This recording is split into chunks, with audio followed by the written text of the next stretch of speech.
All right, guys, do you want to get into real estate but have no idea where to start? This is the video for you.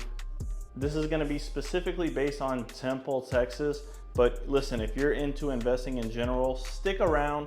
Temple, Texas is a great spot for first-time investors. There's so many options at your fingertips, different exit strategies, different price points, and you can really pick the strategy that works best for you. This is the all-in-one guide here to investing in Temple as a newer investor. All right, so why Temple? Listen, Temple, it's a decent location. You're about an hour away from Austin, about 40 minutes from Waco, and it is growing because the healthcare industry here is just blowing up. Scott & White in Temple is one of the biggest hospitals in Texas. They also have a teaching unit. There's a bunch of students coming here. There's a lot of people coming for the hospital, but there's also other industries. You got a database was just built. You have the car industry. You have a bunch of restaurants. You name it, it's probably in Temple, just less than maybe Austin. The price point is a perfect price point for a beginner investor. The price point in Temple is very good for investors. The price to rent ratio is very favorable. You can get a great investment property for under $200,000. And if you listen, if you're looking for midterm rental, you have to take Temple into consideration. You can get a midterm rental turnkey for $160,000, probably even less. But there's also a wide range of properties that are great for investment that you can get anywhere from $80,000 all the way up to $200,000. And you're gonna get a great property, great rent, it's gonna cash flow well, you name it. And then the exit strategy is you also have plenty of exits in Temple. You can flip it, you can, instead of doing a midterm rental, you can do a long-term rental. I always buy my midterm rentals with the exit strategy if you just do long-term rental and let it sit. So on top of the lower purchase price, the taxes here are lower than in Austin. So that equates to a lower payment. And really in Austin, if you take Temple versus Austin and there's any part of your equation that cares about cash flow, Temple is gonna win every single time. And then my favorite thing about Temple, this is why I don't really go to Killing or other close places to this market. The tenant base is primarily healthcare. They're great tenants. I've had maybe one or two that weren't healthcare and it wasn't great, but I've never had any issues with a nurse or healthcare worker. It's always been a good experience. So that's another plus for me at least. All right, so the entry prices and then what to expect. Look, if this was my first investment property, I would expect to be spending around $120,000 to $180,000, $200,000, depending on your goals. So if you're looking for more of something that you can do a little bit of rehab on and then refinance, or if you want to just do the rehab and get more cash flow later, you can probably expect to be below 150. And then you pick your poison. You do a long-term rental, mid-term rental, flip it. For a beginner investor, I would recommend something in the 150 range that maybe isn't a perfect house, but it is perfect for a long-term rental. You can get somebody in there. There was just one that we put an offer on. They're listed at $150,000, and really at $150,000, the numbers are okay. This property would work. It would rent for $1,500. It was turnkey for a long-term rental, but it had a few little cosmetic things that I personally would have done. But great, it's a great price point. $150. If you're a beginner investor, you can get a 3-2 for $150. Oh my God, we got a guest. You can get a 3-2 for $150,000, or you can get a 2-1 if you want to go the midterm rental route for between $130,000 to $160,000. But you're going to get more cash flow from a 2-1 at $160,000 that's ready for a midterm rental than a 3-2 at $150,000. Doesn't make sense, but that's the way it is. Midterm rental is a great option here. So what's the average here? So on my midterm rental, I was getting a cash flow of $700 per month. It was a hard money loan, but really the payment that I was making every month would have equated to a mortgage payment. I have a client, she put 20% down. She did do a little bit of rehab, but her payment is like $850. and she's getting $1,900 a month for her midterm rental. So she's getting about $1,000 in cash flow. Now, when on the long-term rental side, I bought a fixer-upper at $125,000. The interest rate was super low. I think it was in the threes, but I was making $500, $600 per month. I rented it out for $1,500. I purchased it for $125, but I paid for the rehab. It was really a terrible investment, but it worked because of the interest rate and that I did the rehab out of my own pocket. But I would expect on a long-term rental, maybe with the interest rates right now, if you do 20% down, you're probably gonna be around 100, 200 cash flow if you don't have a property manager, like a break even if you do have a property manager. But listen, if you work with me to buy your investment property, I'm gonna take care of you. I'll do it half the cost of a property manager, do the same thing that they're gonna do anyways. So at least ask me about it because I may forget.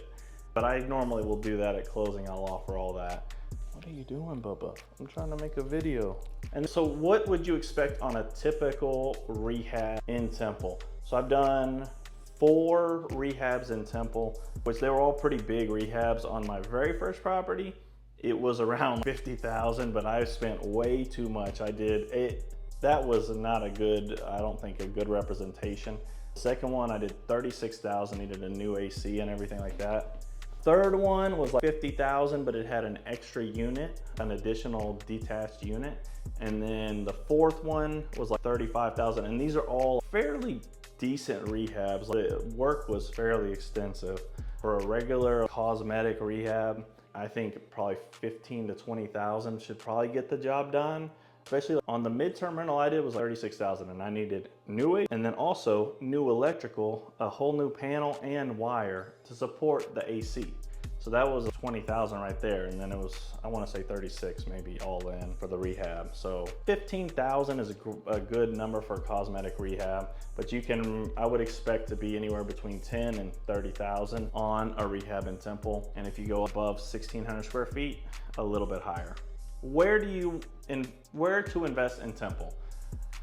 So my favorite spot to invest, especially midterm rentals, but it's also the best place in Temple for long-term rentals, is right by the hospital. So you're gonna get a cheaper purchase price. The homes are older. They're a little bit smaller, so it's a little bit cheaper rehab. And then you're gonna get the same median price. Like I say, 1,500 is a good median price point if for like 3.2, maybe above 1,200 square feet. You're gonna get around 1,500, but the con to investing in this area is that these are older homes. They're on pier and beam, which some people don't like. I don't mind pier and beam. I think it actually helps because the big stuff isn't as expensive as a slab foundation home. So it's pier and beam.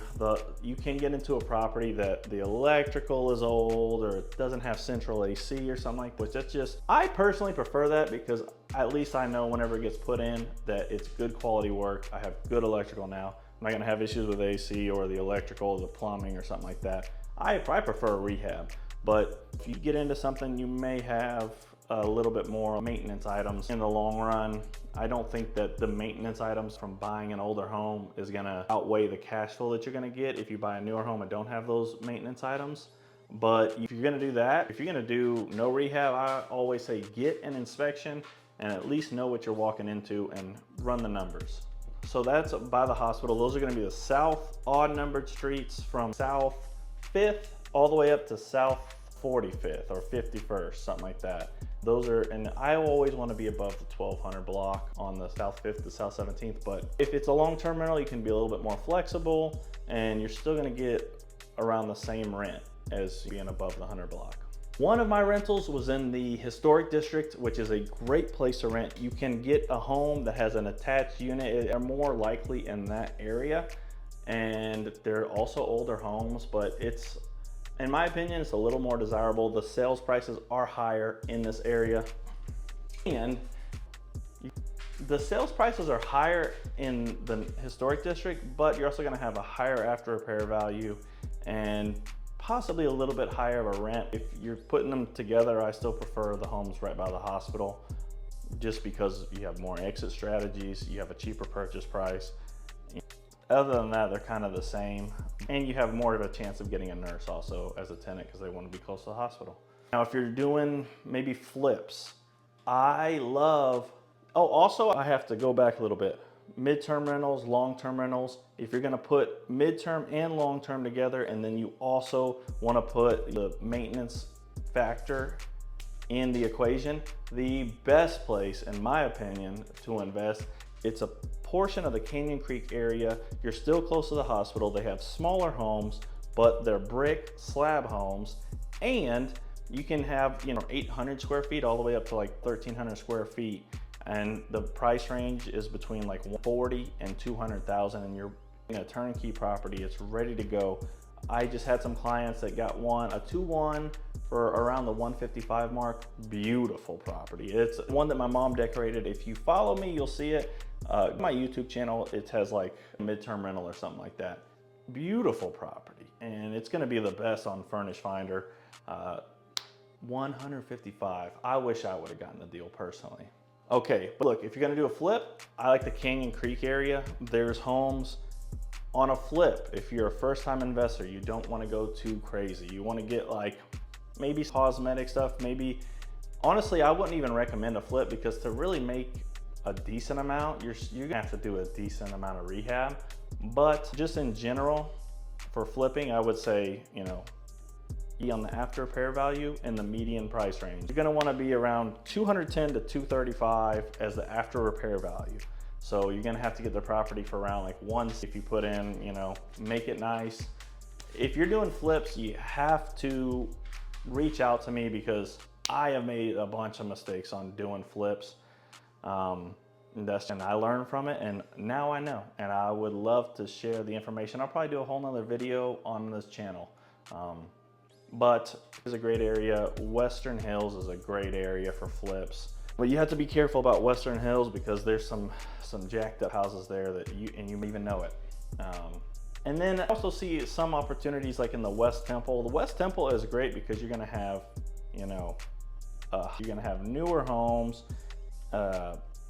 bits of school district, but the deal flow is like very unreliable. Not many deals in West Temple where you could do a flip for sure and make money. But even if you did like a long-term, the sales price is just high to make the numbers work with these interest rates. But listen, if you're a newer investor, you want to focus on maybe getting like a tax write-off, you want a newer property, you want it to stay rented out and have, good. I think it's a great option. I have some clients from New York who did that, and they bought about 7 houses in West Temple, Belton ISD. And then you also have like above, like north of his district, which is good. You can get a newer home cheap, and they're gonna flow a little bit maybe.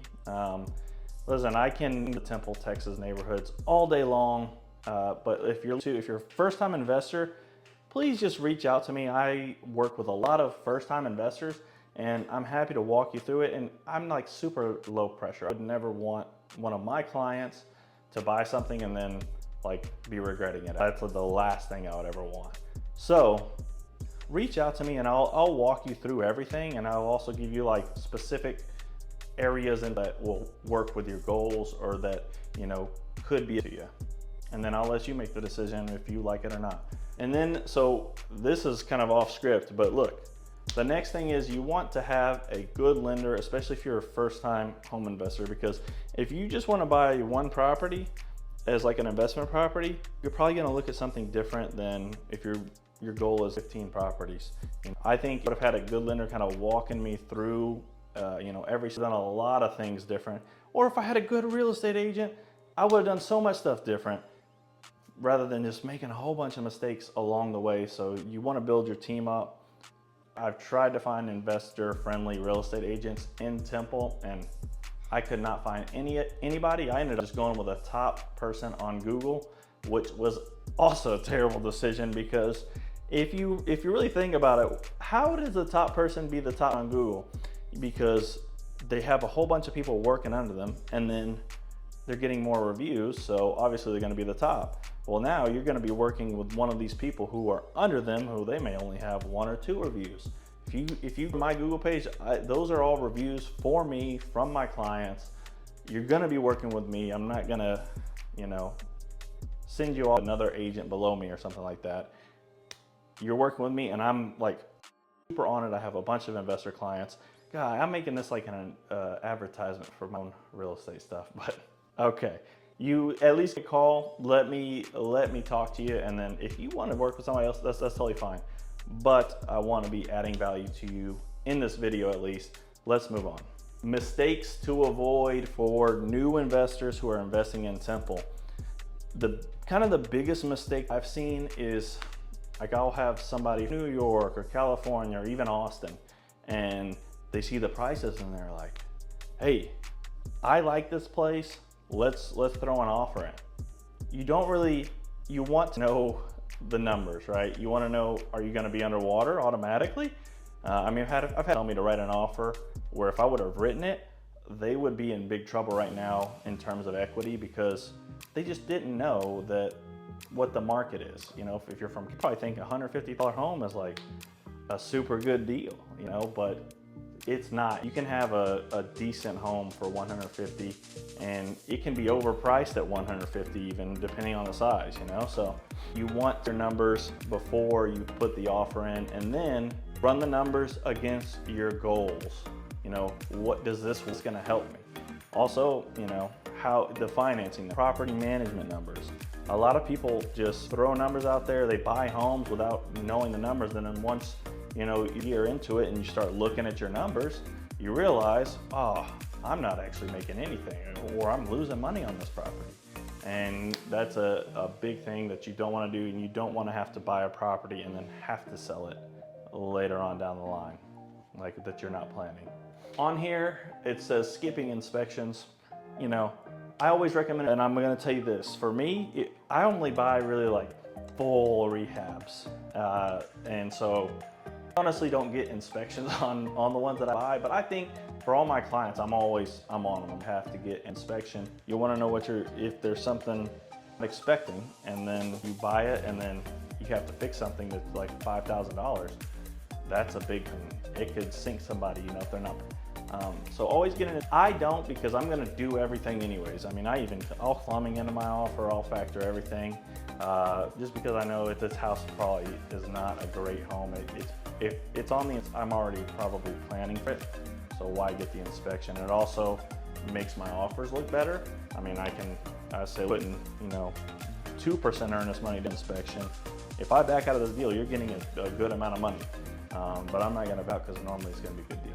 And then I think the other mistake is not optimizing kind of what your exits, or how you're planning to reach your goals, I guess. I think a lot of people, I've had a few people get into homes by the hospital. I offer for them to property furnished. I offer to get it rented out.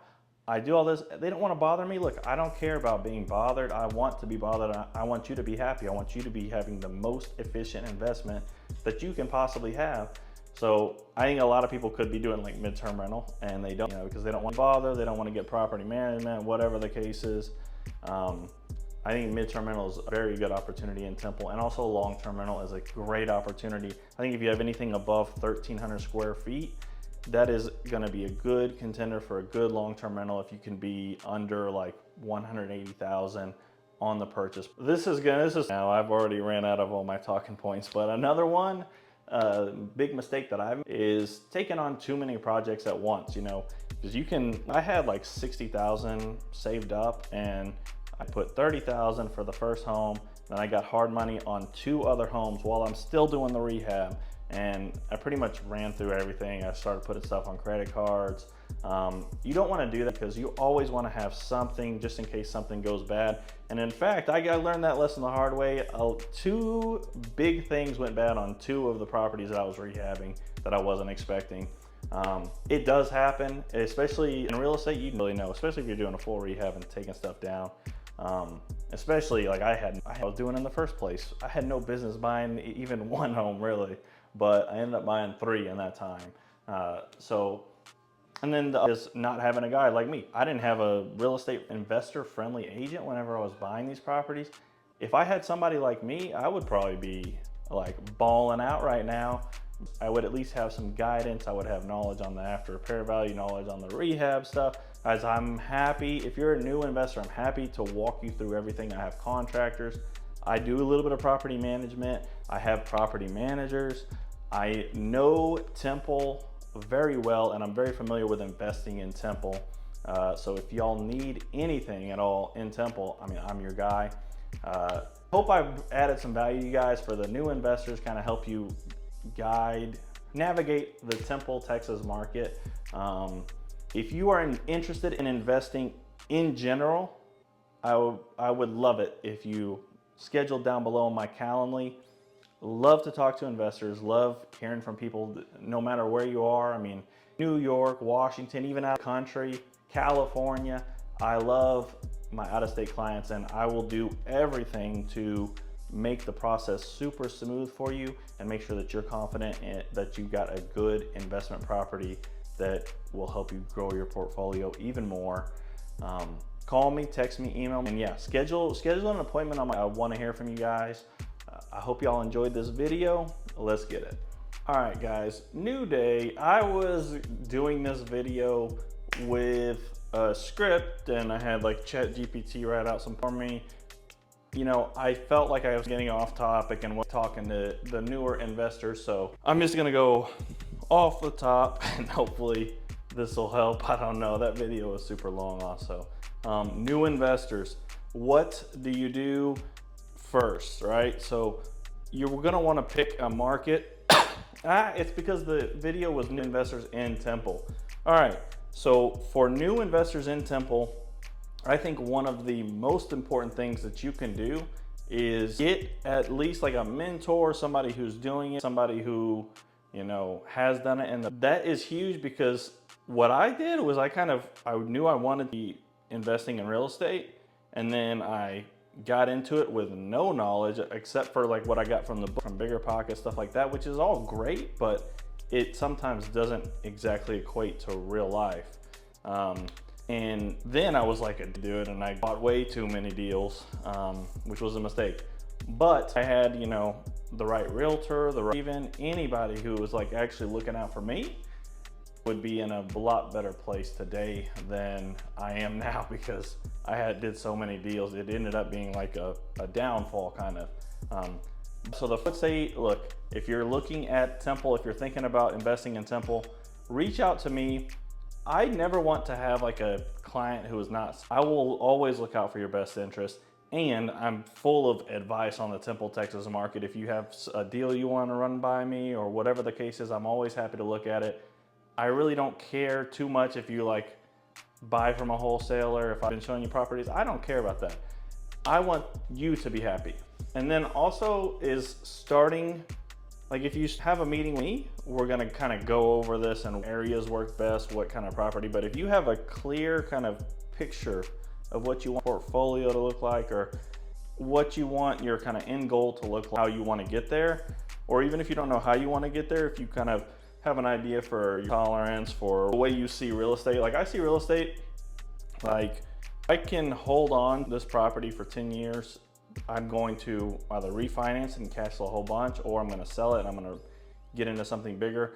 That's not my strategy right now. I'm just doing flips, but it has nothing to do with the market. I mean, I personally see enough. I'm like, I may as well flip and flip and flip until I like a larger property rather than buy and hold, wait, and then, you know, save more money, whatever that is, find a whole nother deal.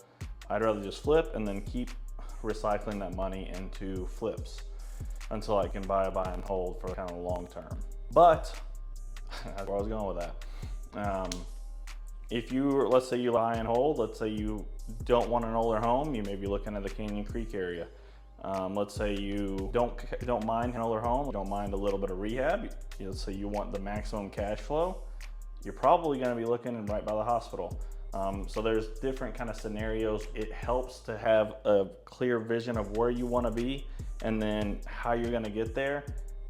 And then you can be dialed in on your target, your buy box really. And what that's going to do is that whenever you listen, I'm going to tell you a quick story. So my client had her buy box figured out. She told me, look, if I want to fix her up or by the hospital under 100,000. One came up for 100,000. I was the first real estate agent to view this property. I sent it to her the very first day. We got it under contract like 2 or 3 days later. I couldn't believe it. We are way under the asking price. I personally am a little, like, I wish I would have done this, you know.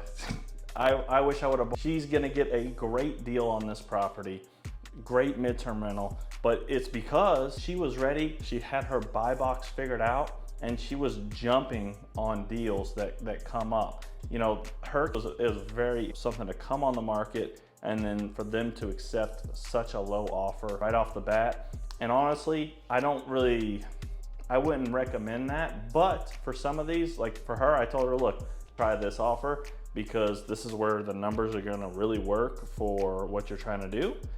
And let's see what happens, you never know. So I don't typically, if you're gonna be like way under, you know, I don't want to give any, we haven't closed on it yet, but if it's way under, I'm like, I'll still write it up. I'm not gonna write up a whole bunch of offers, because that's like the power buyer. It's not really a good use of my time, or really your time even, because nobody's gonna accept something super. These people probably have nothing to do with the property. They're probably like the heirs or whatever. So let's just try it. And she would have gone up a lot higher also. I know, I just like to start a little bit lower. But the point is, she knew her buy box. She jumped on the deal. I was the first one to get in there. We were the first ones to write an offer, and we got the offer accepted. She's gonna get an amazing property added to her portfolio at an amazing price. So I think that's the biggest thing. Deals, and be ready to jump on them. Know your buy box, be ready to jump on the deals. That would be, but then also comes with kind of knowledge of how your numbers, what your kind of goals are, and then also assessing deal after deal. Like I had sent her quite a few deals already, and she had ran her numbers, and then it just didn't work. And some of them were like, it just didn't work, you know. But with this one, her numbers would work, and so she made an offer right away. Now, if we would have waited for another week, I know they would have gotten more offers, and the offers are definitely gonna be higher than our offer, because of the location, because of the size, and because like it has a new roof, new heater, new AC. It needed a cosmetic rehab, but it looked rough on the inside. It's actually on my channel, South 15th Street. So check that one out. Listed at 100,000. She got a great deal on it. So that's the second thing for the first time investors. And then also, I want to kind of talk about like the condition property, because I don't think was a huge mistake, but if I could go back, I would have probably gotten something maybe a little bit newer, a little bit more turnkey. Like I think if you get a bit of a rehab for your first property, it's not the end of the world. And also I'm going to give you contractors. I'm going to make sure you're set before even closing. But I think that does, your experience level with these properties need to be taken into account. Now that I think about it, I've really only purchased like full rehabs, you know. I never done even cosmetic rehab, but that's the way it is. And it's not you. You're not doing the rehab, you know, it's a contractor. So if the numbers work, I would say, even if you're, I would say still go for it if the numbers work, and if you're confident that you have that team in place that can do it, and you're confident. Like I always get them to give you price before, so at least I know kind of a rough estimate of what they're gonna look like. Listen, I don't know how I'm gonna structure this video. I'm probably gonna put this at the very beginning, and then put the rest added up, because I was a little like, I wasn't reading off of a script. I was going by a bunch of talking points, and I just felt like it wasn't that good of a video. So I hope y'all enjoy the video, guys. I'm gonna post both parts, and if you like the first part, leave me a comment at least. Just say, hey, we liked the first part, or if you didn't like it, you're not gonna hurt my feelings. Love constructive criticism, or even non-constructive criticism. There's no way, you can't hurt my feelings. So leave me a comment with what you think. It would mean a lot to me. I wanna make this channel great for you guys.